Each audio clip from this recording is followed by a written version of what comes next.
Dude, thanks, Dan. There we go. Okay, welcome aboard to Boberdoo U and our conversation about Boberdoo's information security program. I am Dan Cercio, the Chief Information Security Officer at Boberdoo. So that is my life here, and that's I'm concerned with security and privacy and compliance and and really how that relates to the lead generation and marketing world that we live in, because the nature of what we do uh, can be quite sensitive in terms of privacy, compliance, and security risk. These are important conversations to have. So thank you for attending.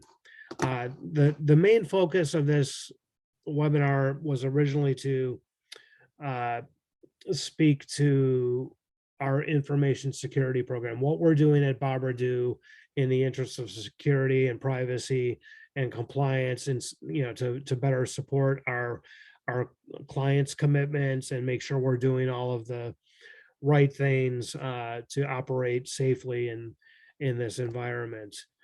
Let me see if I can flip my slide. So we'll talk about the security program and specifically what we do about security at Boberdoo, but also, um, how this can be applied in anyone's business and why just having a security policy may not be enough. You really need a program, and that's what we're going to be talking about, the program. So we'll make that distinction between policy and program. And then I wanted to do a login to our lead system and show 3, 4, 5 things that a lead system administrator, really an administrator of any system, should be doing when the next time they log in to look at some of the easy security wins that can be had via the features of the Boberdoo platform, but also just about any system. And then we've got a preview of a security feature, a dashboard that we're going to be debuting in the not too distant future to hopefully help our clients and the lead system administrators address what's most important or what should be at top of mind in terms of security. So a security program and a company's commitment to security is really, it has a lot to do with your values as a company and how your view of the industry and what is ethical, what are the right things to do, and these are our principles. So just about everything that we'll talk about after this ties back to our principles. It's how we view the world of security and privacy, what we believe. So at its essence, security to me, and the way I've experienced and have been trained, boils down to confidentiality, integrity, and availability. So you'll hear that in the acronym is CIA. I know we deal with so many acronyms in the industry, but that's what we aim to accomplish, is to maintain those 3 things: the confidentiality, integrity, and availability of the data that's under our care while it's passing through our systems or our partner systems or clients. We aim to establish and follow best practices. What are the industry standards, the current standards, because those change, those evolve. What are the regulations that we're faced with in the industry, perhaps TCPA and CCPA and many others, GDPR if you're in Europe, of course. So we want to embrace those because we have no choice, really. We need to be following those best practices. We also adapt. We believe in changing. We always want to get better. We want to exceed the security expectations and the privacy expectations of our valued clients, our partners, and our internal commitments as well. And part of the reason why we do these webinars is to raise awareness about that. We want to talk to our colleagues in the industry and about security awareness, about being transparent in our practices. We want to continually evolve, like I said, and make improvements to our security posture. Always be on the cutting edge of that, or forward thinking, more proactive instead of reactive. And then finally, you'll hear a lot from Boberdoo about data retention and deletions, because I think that's a challenge in our industry. How long should we retain data? How long do we really need it? And we're a firm believer. We have compliance capabilities within our system that, this data that is in our care, whether you're the client, you're the data collector or controller, or you're a third party processor, that this data only should be around for until it serves their purpose and no longer, then we don't need it. We don't want it. So those are the principles. Those are the kind of the things we believe. And now we have to organize a program around that. So a security policy is one thing, but a program is really what you should be after, because a policy is kind of a defined rule set or guidelines that we want to follow. And that's great. We need policies, but policies are really one component among many of a good information security program. And we need to consider any security frameworks that we may need to be using, or regulations that we need to fulfill commitments to. We need to think about our organization, who's responsible in our organization for security. If you're a large company, you may have a whole big security team. At Boberdoo, it's pretty much me, as well as all of my colleagues in engineering and development are certainly tuned into security, but we don't have a huge team, and this can be done by the largest of companies and the smallest companies, or sole proprietorships, where we can practice these same things. Sometimes we may need partners to help us. We have to measure risk. We have to address security awareness training to make sure our employees and partners are kind of on the same page in terms of protecting security. And all of these other components we're going to quickly run through in our conversation. It all really begins with a framework, or the plan of how we will address security and build our program guidelines that we will follow. So at Boberdoo, we've adopted a customized version of the NIST CSF, which is the cybersecurity framework. It's a great framework that's publicly available. You can just Google it and find out more about it. Pardon me. It gives a good guideline, and at its highest level is kind of broken into these 5 components of identify, protect, detect, respond, and recover. So these are the highest level functional areas that our program addresses.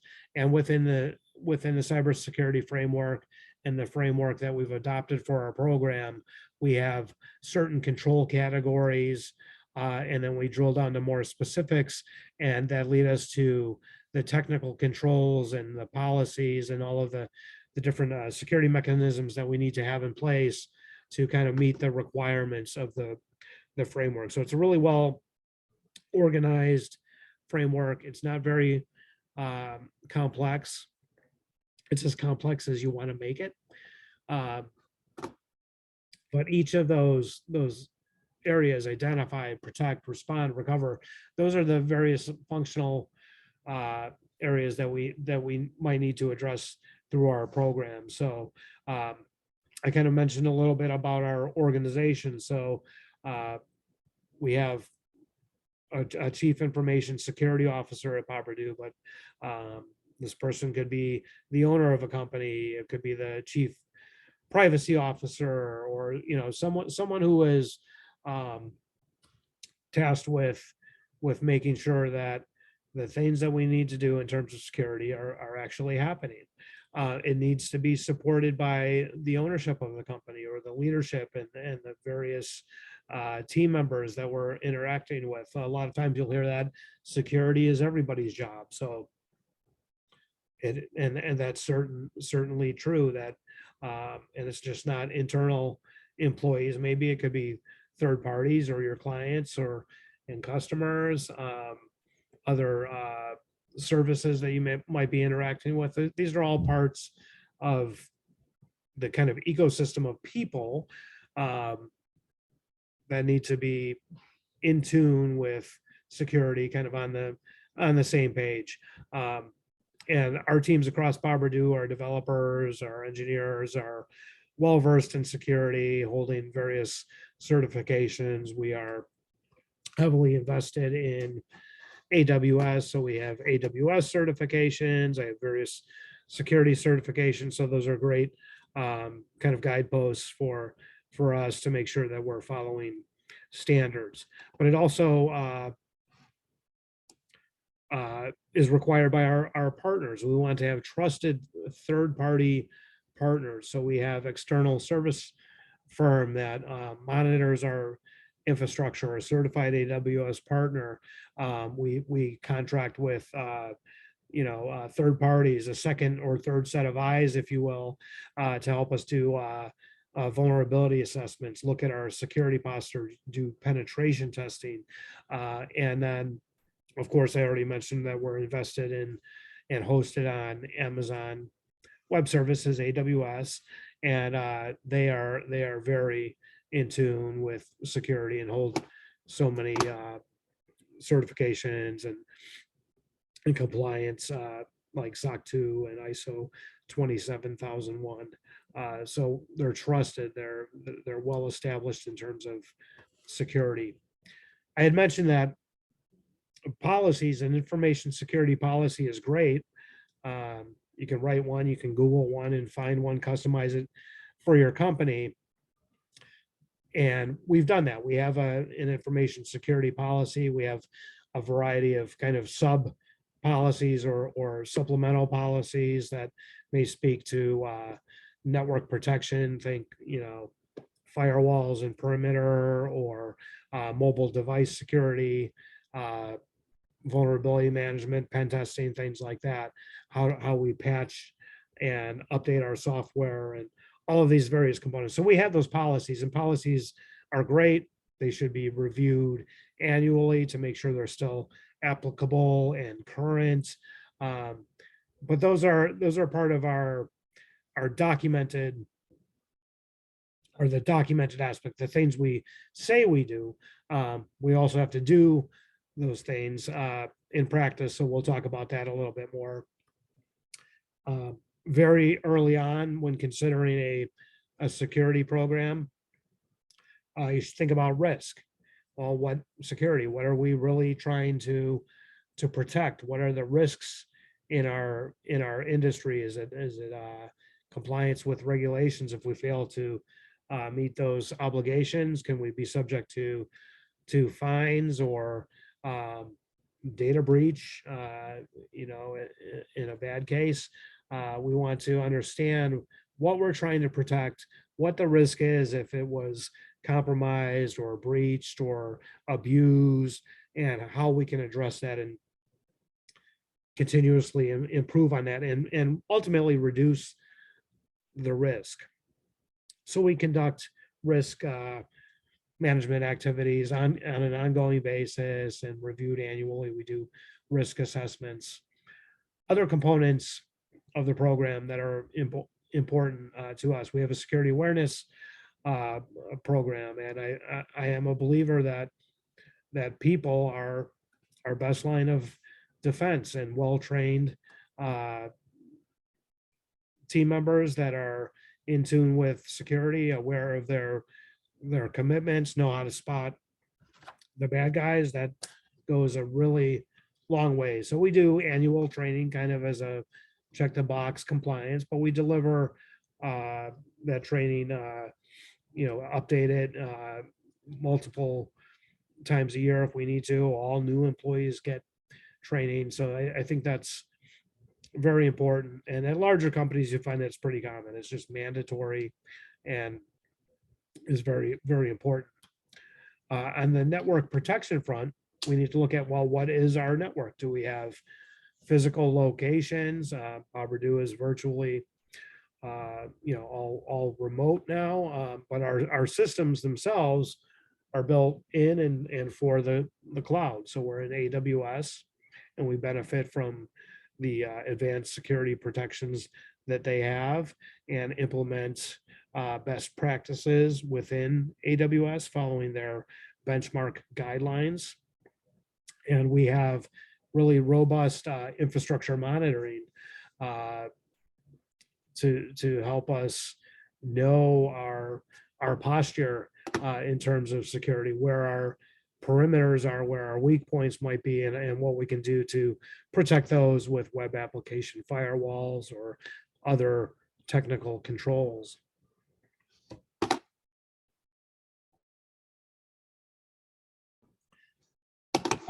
Speaking of technical controls, there are many. So if we think back to the framework kind of prescribed high-level guidelines and then drills down to subcategories of the things in general that we should be doing. And then you can match those framework requirements to actual technical controls that you can validate and can be audited. And some of the most important ones are, a lot of the questions we are asked about our security program are: do you encrypt data in transit? Do you encrypt data at rest? And yes, obviously, those are kind of pretty basic controls. Multi-factor authentication is a hugely beneficial um, control in terms of keeping the bad guys out and maintaining good access management policies. So if you're using multi-factor authentication in your business life, on your bank accounts, on your social media accounts, it's going to make it a lot harder for the bad guys to kind of poke around or get in or otherwise compromise an account. So I can't understate enough how important access management is. And we take that very seriously at Boberdoo. Access, using strong passwords, multi-factor authentication required for all important or sensitive systems, really anywhere it can be enabled. Using the principle of least privilege, which means giving access to those, at the minimal amount of access that's needed to perform a task or for someone to do their jobs, right? We don't want to give everybody administrator access to our systems, to our data, if they don't need it, right? So we're going to be very limited in the type of access that we're giving out to people. Even if we trust those people, if it's not needed, we don't want to grant the access, because we can always make mistakes or forget about revoking access when it's no longer needed. That's important, and we should always be logging and monitoring access so we know who's using our systems, who's logging into our system, and we do that at Boberdoo.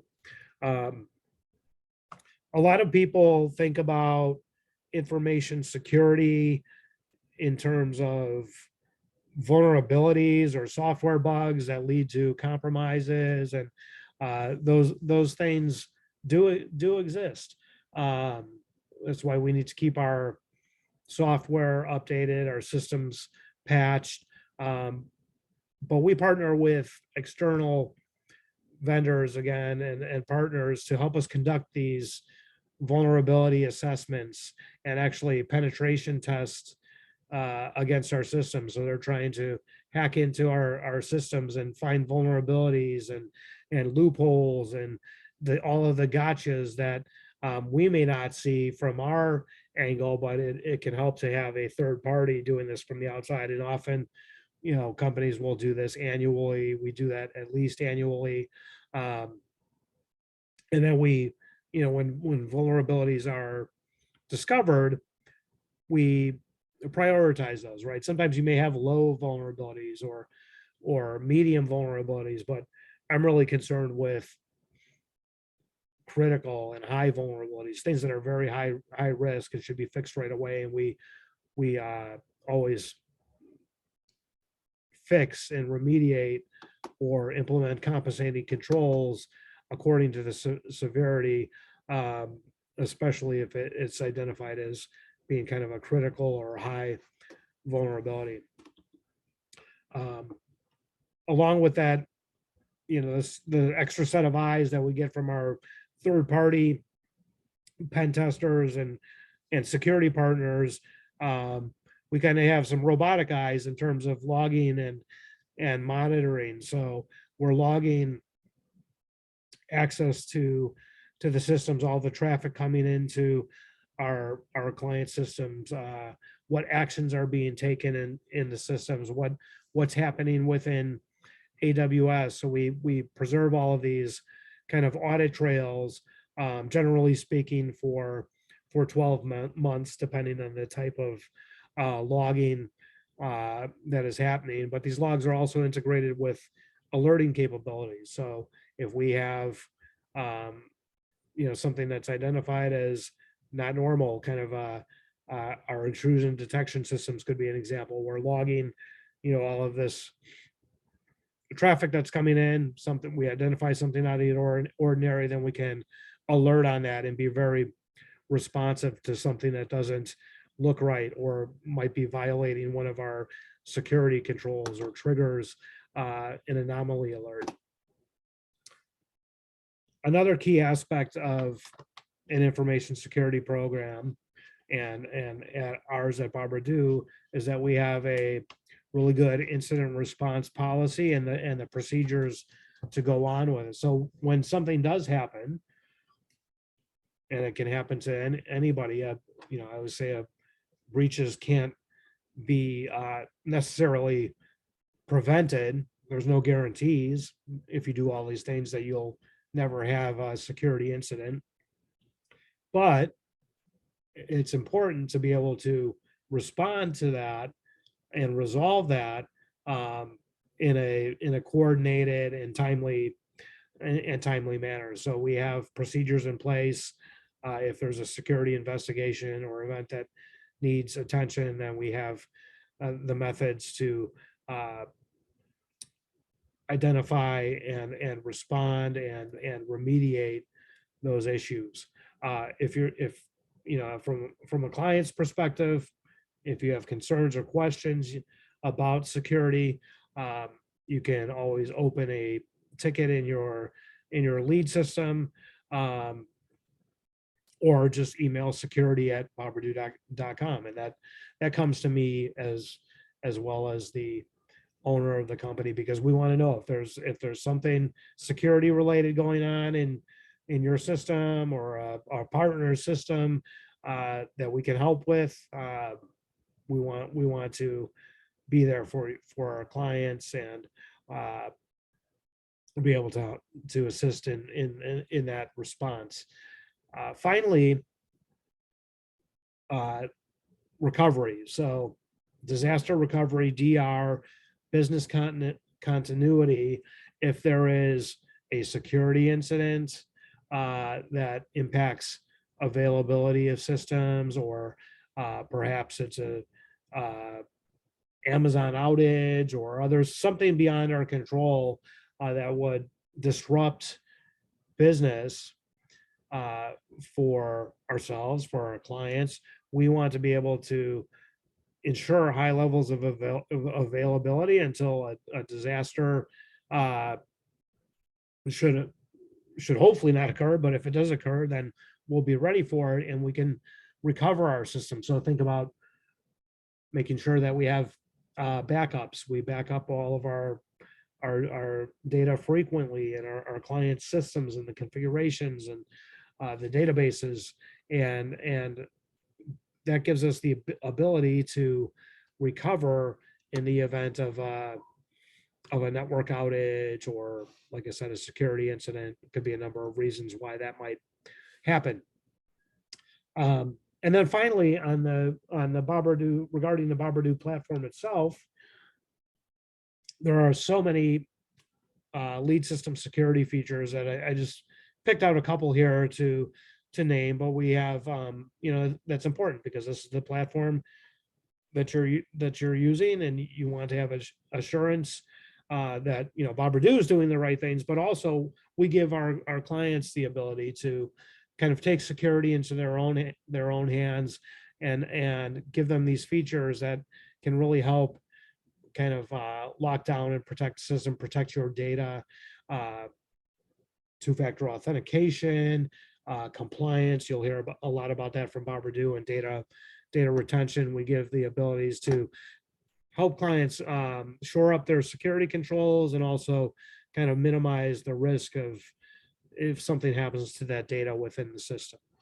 So all of these components, like these are the practices that we follow at boberdoo. It can be applied to your own security program and customized to fit your business. But I think at a high level, if you hit on these program points, that's a really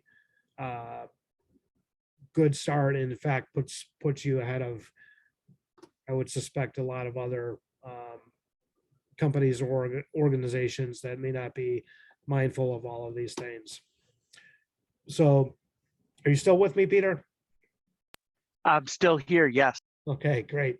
Now, what I'd like to do is just kind of dive into the system and hit a couple of high points of what an administrator of a lead system or any system, right? If you're an administrator, that implies that there is privileged access. You have access to above and beyond what a typical user might have. So with that access comes responsibility.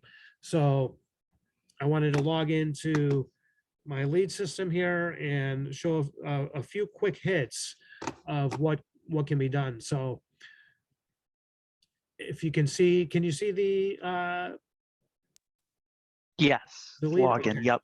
So you notice here on my logins, I got this little guy here, and this is a password manager. So that's a really great feature to use in personal life and business life for managing logins. A password manager, and there are a number of them. This is RoboForm. There's LastPass, but it allows me to set strong passwords and whatnot. So it's not part of the boberdoo system, but it's something you'll see me use. I try to get all my friends and family on board with using that. So this is just a demo system that I have set up. And as an administrator, I need to consider, mostly access to my system and how we can control that, because we don't want the bad guys, a hacker, somebody who's just came across a compromised password, was able to log in. We don't want that to happen. We don't want system compromise. Excuse me. So the first thing I'm going to do is I'm going to go in and look at, do I have 2FA set up? I'm going to do this on my bank accounts and everything else. So two-factor authentication, that's going to require you to put in a security code. So we give two methods for admins to do that. You can get a security code via email or through an authenticator app like Google Authenticator to give you that extra layer of protection. So that's one of the first things I'm going to look at. But also, I want to know who who has access to my account. And I see, okay, well, I've got 3 system administrators here. And in our boberdoo system, I can see, do those administrators, are they using 2-factor authentication? Do they have any restrictions on how they can log in? So if I were to edit a user, I can see, well, this user can log in from any IP address in any country in the world. And if you flip over, you'll get more context in our little informational box, tell you all about it. But I can restrict this. I can say, I only want certain IPs to be able to log in. So that means that if this user logs in from only from home, and we know what that IP address is, we can really lock it down by that single IP address. That goes a long way. Or we can say, I don't want everybody from any country in the world to be able to log in. You know, many of our clients operate in a variety of, many different countries, but some don't. Some are, we might only allow logins from US countries for this particular user. So that can be set there. In addition to just looking at admin users, the who has access, I want to look at what do they have access to. And those are permissions or privileges that an admin user could have in the account. So you can look at user groups and you'll see the different user groups, and these can also be restricted by countries or IP addresses. But these groups also have certain permissions associated with them.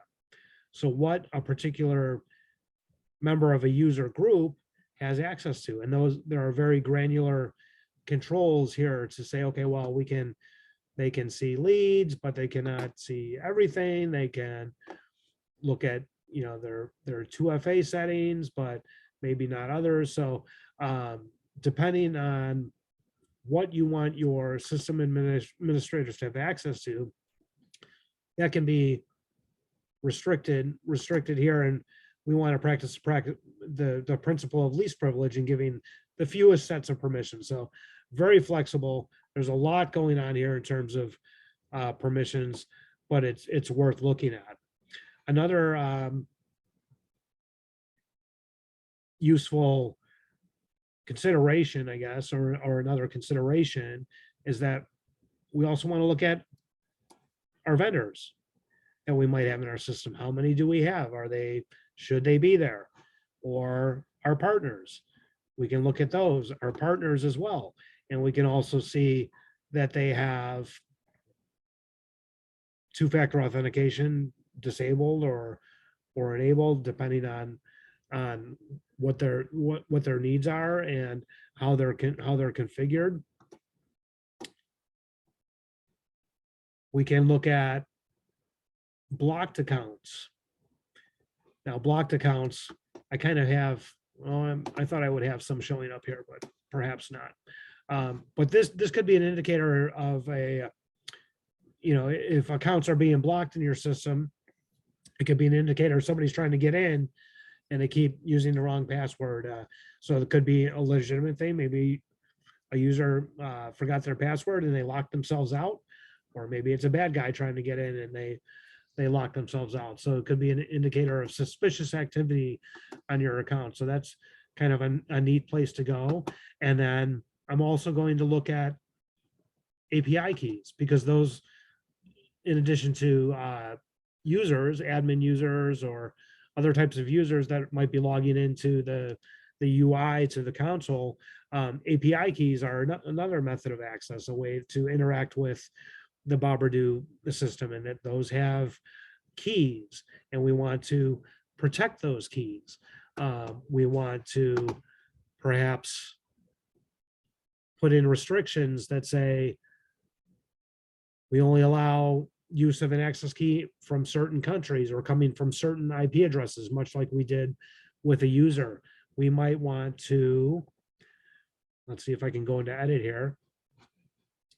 we might want to put certain restrictions on that, like I said, IPs or country, or changing the permissions or privileges that a key has. So limiting the number of API functions or the type of API functions that a key can utilize. So very granular controls here.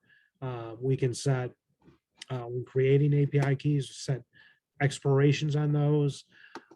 We can look at history of changes to API keys. That could be indicators of something not quite right, or how the key is actually being used can tell us a lot. So all of these things are what administrators should be keeping an eye on, really. Looking at the users, looking at the API keys. Do we have the least amount of access possible there? So there's quite a bit going on there.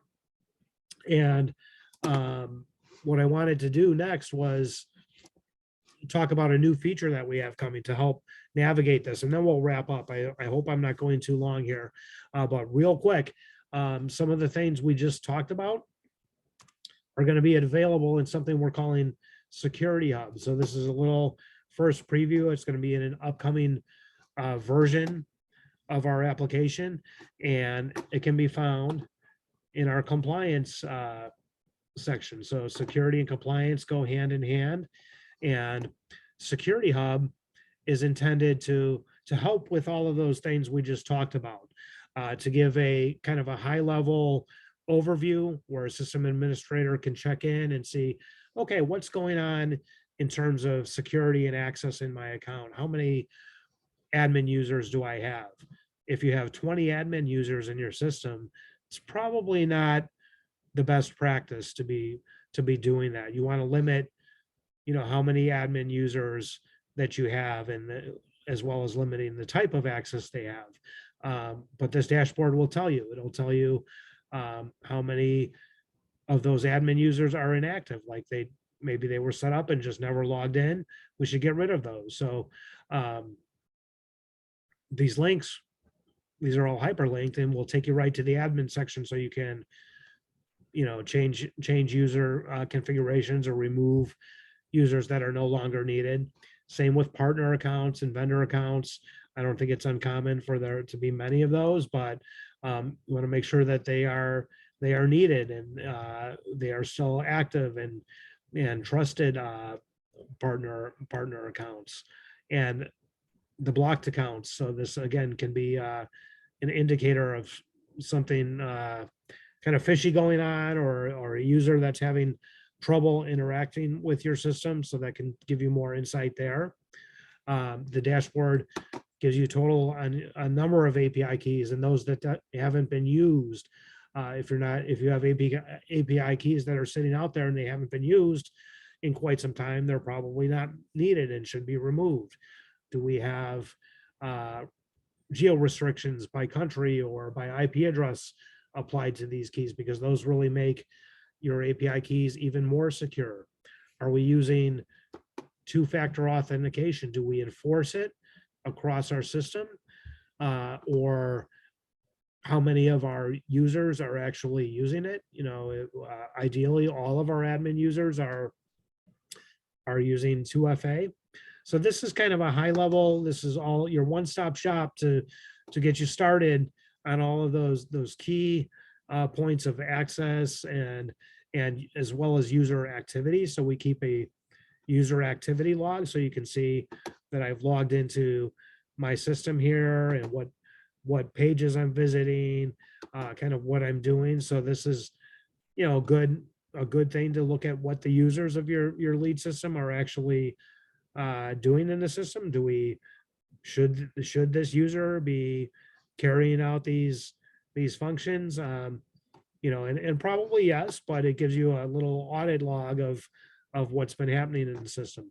So that's Security Hub. We're pretty excited about it, because I think it'll be helpful to give lead system administrators a high level dashboard of what are the things they should be looking at, what should I be considering in terms of the security of my system. Do I have too many users? Do I have all of these API keys that are not configured in a way, a secure way like they should be. So I hope that's an exciting feature that'll be coming up in one of our next releases, hopefully soon. And that kind of concludes what I wanted to talk about. So I hope I didn't go over too long. I'm happy to, if Peter, if you have any questions, thank you for joining.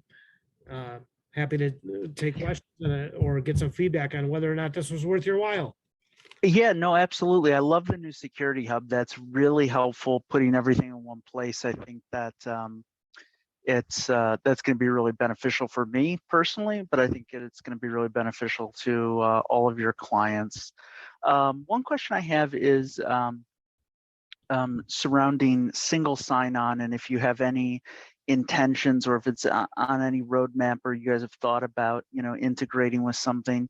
My business is in insurance, but also in lead generation. And on the insurance component, we have so many different systems we log into, carrier systems and Salesforce and phone systems and texting systems, that we've gone to start using Okta as a single sign-in, and that allows us to set some interesting security features, like enforce certain kinds of multi-factor if they're an employee's logging in off premises versus at our office. And I'm wondering if you guys have any intentions to use single sign-in through a company like Okta or anyone in the future.